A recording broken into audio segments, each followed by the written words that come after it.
नमस्कार, मैं विष्णु शर्मा आप सभी का आपके ही अपने चैनल विष्णु एटीपी में हार्दिक स्वागत करता हूं।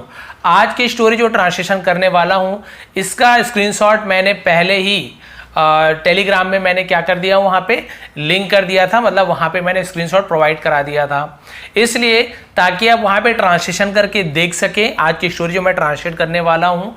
और आप अभी यहाँ पे मैच करेंगे कि आप लोग कितना सही थे, किन किन वर्ड्स का मीनिंग आपको नहीं पता था, कहाँ कहाँ से आपको कहाँ पर आपसे गलतियाँ हुई, वो सब आप अभी मैच करेंगे। और जिन्हें नहीं मिला है, जो ज्वाइन नहीं किए हैं या फिर जो यूट्यूब में भी नहीं देख पाए, वहाँ पर भी कम्युनिटी में मैंने पोस्ट किया था, कोई बात नहीं। आज की स्टोरी आप लोग सुनिए, हर एक वर्ड का वैसे मीनिंग बताने वाला हूँ, और जिन्हें मिल चुका है वो लोग मैच करके देखिए कि आप कितना सही थे। तो लेट नहीं करते, स्टार्ट करते हैं। आज की स्टोरी का टाइटल है वर्थलेस ऑब्लिगेशन। वर्थलेस ऑब्लिगेशंस, तो इसका मतलब क्या था? ऑब्लिगेशंस का मतलब आप लोग जिन्होंने ट्रांसलेशन स्टार्ट किया होगा सबसे पहले तो यहीं अटक गए होंगे, बाद में भले किए होंगे लेकिन पहले कई लोग यहीं पर अटक गए होंगे। वर्थलेस का मतलब होता है बेकार, बेकार का, उसे वर्थलेस बोलते हैं। और ऑब्लिगेशंस इसका मतलब होता है आभार, किसी का एहसान मानना, उसे ऑब्लिगेशंस कहते हैं, यानी कि बेकार का या फिर व्यर्थ का आभार। अब ऐसे टाइटल क्यों दिया गया अभी आपको पता चलेगा। बहुत ही अच्छी स्टोरी है, मुझे तो बहुत पसंद आई। हर एक वर्ड का डिटेल में ट्रांसलेशन देखेंगे, प्रोनाउंसिएशन सुनने वाले हैं, इसके अलावा टेंस और बहुत सारे वर्ब के हम ग्रामेटिकल फॉर्मेट कवर करने वाले हैं। चलिए स्टार्ट करते हैं, आप लोग भी मैच करते जाइए। अ फैट बफेलो, एक मोटी, बफेलो यानी भैंस, एक मोटी भैंस, वॉज बिजी, वॉज यानी थी, बिजी यानी होता है व्यस्त होना, मग्न होना, बिजी थी। ग्रेजिंग, ग्रेजिंग यानी चरने में, ग्रेज यानी होता है घास चरना, उसे ग्रेज करना बोलते हैं, तो ग्रेजिंग चरने में, इन यानी में, अ फील्ड एक खेत में। तो पूरा सेंटेंस का यहाँ पे मतलब क्या हो गया? मोटी भैंस एक खेत में चरने में व्यस्त थी। ठीक है, मोटी भैंस खेत में चरने में व्यस्त थी। सी ग्रेज्ड फॉर आवर्स, उसने, वह भी होता है उसने भी होता है, ग्रेज्ड उसने क्या की? चरी। ग्रेज यानी चरना, ग्रेज उसका सेकंड फॉर्म है। वह चरती रही या उसने चरी, क्या चरी? फॉर आवर्स यानी घंटों तक, वह घंटे तक चरती रही बोल सकते हो, या घंटों तक उसने चरी, क्या चरी? घास। टिल जब तक, टिल यानी तब तक या जब तक। हर स्टमक उसका, है ना, उसका पेट। वॉज फुल, वॉज फुल यानी भर ना जाए। तो इसका मतलब पूरा क्या हो गया इसका सेंटेंस का, इसका मीनिंग, वह घंटों तक चरते रही जब तक उसका पेट नहीं भर गया था। क्लियर हो गया? भर गया था, वॉज फुल। तो इस प्रकार से हर एक वर्ड का मीनिंग जाना हमें, और यहाँ पे पूरा सेंटेंस का भी मीनिंग यहाँ पे कवर किया। अब भाई वो जब तक चरते रही जब तक उसका पेट नहीं भरा था। देन तब या फिर, she went to a nearby stream, तब शी यानी वह, वेंट गई, गो वेंट गॉन तीन फॉर्म होता है, तो वेंट यानी गई, कहाँ गई? टू ये प्रपोजिशन है, कहाँ गई, क्या खाई। तो हम यहाँ पे संबंध बताते हैं, क्या पढ़ी, बहुत सारी चीज होता है ना, तो यह संबंध बताते हैं, कहाँ जाई, किससे मिली, तो वो ऑब्जेक्ट से संबंध बताती है, तो ये प्रपोजिशन है। कहाँ गई? अ नियर बाई एक पास के, नियर बाई यानी पास के। स्ट्रीम, स्ट्रीम यानी क्या होता है? जलधारा, पानी की जो धारा होती है, या फिर नाले को भी स्ट्रीम कहते हैं, नहर को भी स्ट्रीम कहते हैं, तो स्ट्रीम कहा जाता है, तो हम इसे नाला बोल देंगे। तो पास के नाले में गई। एंड ड्रैंक और पी, ड्रिंक यानी पीना, उसी का सेकंड फॉर्म ड्रैंक, और पी, क्या पी? सम वाटर, कुछ जल यानी थोड़ा पानी, सम वाटर यानी थोड़ा पानी पी। सी स्टार्टेड फीलिंग लेजी, और सी यानी वह या उसने, स्टार्टेड शुरू किया, फीलिंग यानी महसूस करना, एहसास, और लेजी यानी आलस, उसे आलस आना शुरू हुआ। उसे क्या आना शुरू हो गया? आलस आना शुरू हुआ। लेजी आना होता है आलस। ड्यू टू यानी के कारण, किसके कारण?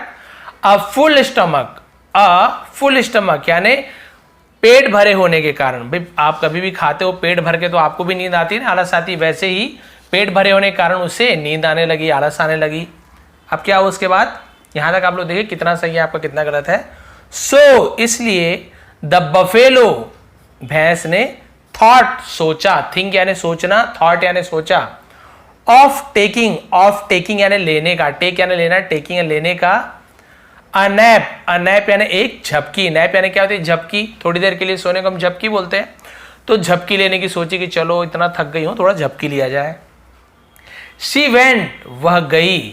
एंड सेटल डाउन, और सेटल डाउन यानी बैठ जाना, अच्छे से बैठ जाना, सेटल डाउन हो जाना, और बैठ गई।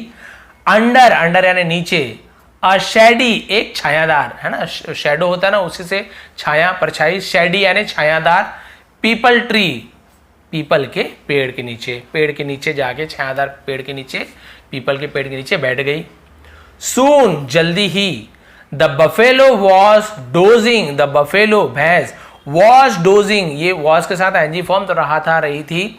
तो ये डोजिंग क्या होता है? ऊँघना। डोज यानी ऊँघना होता है, झपकी लेना, उसे डोजिंग बोलते हैं। तो जल्दी ही वो ऊँघ रही थी या झपकी ले रही थी। A crow had flown in from a near by village. A crow, एक कौवा। हैड फ्लोन, तो इसका मतलब ये आपका पास्ट परफेक्ट टेंस है। देखिए, हैड फ्लोन इन, फ्रॉम, इन यानी में, फ्रॉम यानी से, नियर बाई यानी पास के, विलेज यानी गांव। तो इसका मतलब क्या हुआ? कौवा उड़ता हुआ आया, क्योंकि पास्ट परफेक्ट आया, दिया, लिया, गया, चुका, चुकी, ऐसे। एक कौवा पास के, नियर बाई यानी पास के गांव से उड़ता हुआ आया। He was feeling very tired. He was, वह, वॉज फीलिंग यानी महसूस कर रहा था या उसे फील हो रहा था, एहसास हो रहा था। वेरी टायर्ड यानी बहुत थका हुआ। तो इसका मतलब क्या हुआ? वह बहुत थका हुआ महसूस कर रहा था। एंड हंग्री, और भूखा। तो पूरा सेंटेंस का मतलब यही हुआ कि वह भूखा और थका हुआ महसूस कर रहा था। सून, जल्दी ही। ही फाउंड, उसने पाया। फाइंड यानी खोजना या पाना, फाउंड यानी पाया, ऐसे होता है, या खोजा, ठीक है। उसने पाया। अ पीस ऑफ ब्रेड, अ यानी एक, पीस यानी टुकड़ा, ऑफ यानी का, ब्रेड यानी रोटी, रोटी को ब्रेड बोलते हैं। तो रोटी का टुकड़ा पाया उसने एक। विच ही क्विकली एट अप, विच यानी जिसे, ही यानी वह या उसने, क्विकली यानी तुरंत, जल्दी से, एट अप खा लिया, जिसे उसने जल्दी से खा लिया, जो रोटी का टुकड़ा पाया था। देन, तब। ही वेंट, वह गई, सॉरी वह, हाँ गया, कौवा है, वह गया। एंड सेटल, और बैठ गया। On the buffaloes back, on यानी पर, द बफेलोज यानी भैंस की, अपॉस्ट्रोफी का की के, बफेलोज यानी भैंस की, बैक यानी पीठ, बफेलो भैंस की पीठ पर बैठ गया।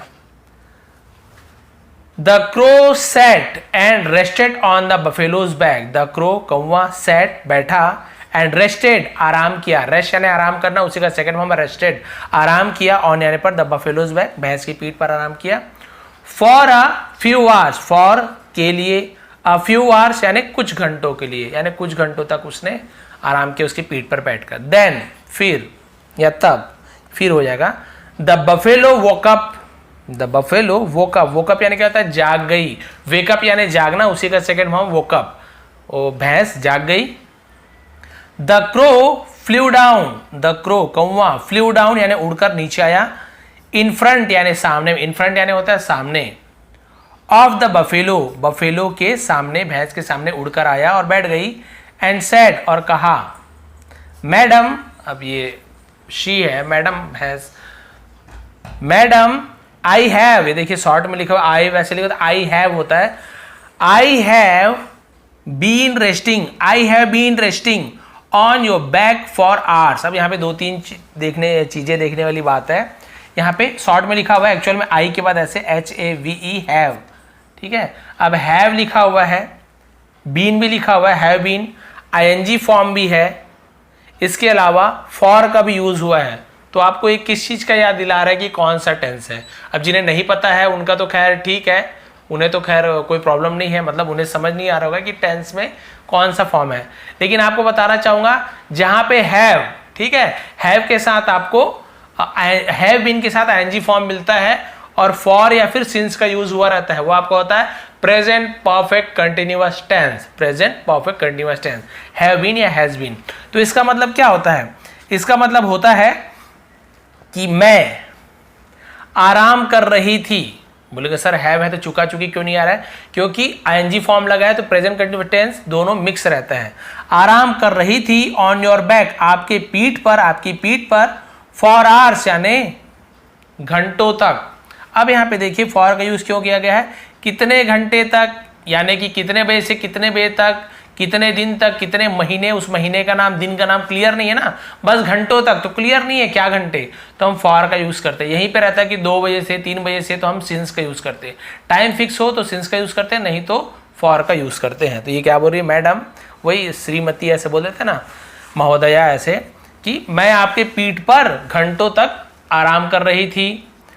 आई वॉन्ट टू थैंक, मैं चाहती हूँ, टू थैंक यानी धन्यवाद देना, शुक्रिया अदा करना, यू मैं आपको धन्यवाद देना चाहती हूँ, फॉर योर काइंडनेस, फॉर यानी के लिए, योर यानी आपके, काइंडनेस, काइंडनेस यानी होती है ना दयालुता, दयालु, दयालु भावना जो बोलते हैं, जिसे हम उर्दू में क्या बोल सकते हैं, किसी पे दया की भावना आना, उसे हम क्या बोल सकते हैं, तो उसे आप कमेंट करके बताएंगे। काइंडनेस को जैसे उर्दू वाले होंगे तो बता देंगे, वैसे काइंडनेस दयालु है ना, दयालु होना, तो उसे हम क्या बोलते बता देंगे। तो दयालु हिंदी है इसका, कि आपकी दयालुता के कारण जो आपके मन में दया की भावना थी उसके लिए धन्यवाद करना चाहती हूँ, करना चाहता हूँ, कौवा है। अब क्या बोल रहा है, अब नीचे क्या बोल रहा है वो भैंस, क्या बोल रही देखिए, you don't need to thank me, you don't, you यानी आपको, डोंट यानी नहीं है, नीड यानी जरूरत, आपको जरूरत नहीं है, टू थैंक मी यानी मुझे धन्यवाद देने की, मुझे शुक्रिया अदा करने की तुम्हें जरूरत नहीं है।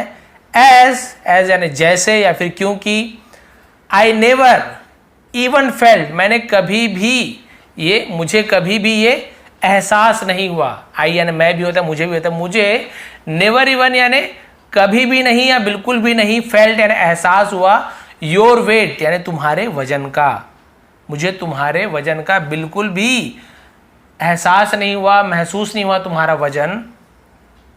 आई डोंट नो, मैं नहीं जानती, वेन यू केम, कब तुम आए, कब तुम आए, और या वेन यू गॉट ऑफ, कब तुम, गॉट ऑफ यानी उतर गए, उसे हम गॉट ऑफ बोलते हैं, है ना। मुझे पता ही नहीं चला कि कब तुम आए, मेरे पीठ पर कब आए और कब उतर गए, मुझे पता ही नहीं चला, तुम्हारा वजन मुझे बिल्कुल भी पता ही नहीं चला, तो धन्यवाद मत दो।